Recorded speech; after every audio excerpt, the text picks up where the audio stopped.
কে বলবেন মালাকুল মাউত কি অবস্থা, বলবে সব শেষ।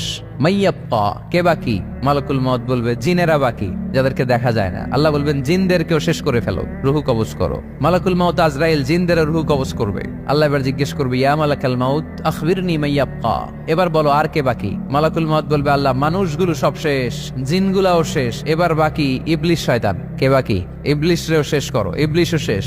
আল্লাহ আবার জিজ্ঞেস করবেন ইয়া মালাকাল মাউতি মাইয়াপ্পা, আর কে বেঁচে আছে বলো?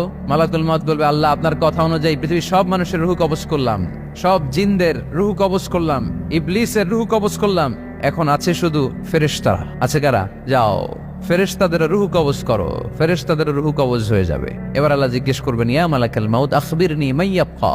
মালাকুল মাউত বলবে আল্লাহ আপনার কথা মতো ধরে ধরে সব শেষ, ফেরেশতাও শেষ, 4 জন ছাড়া। কয়জন ছাড়া?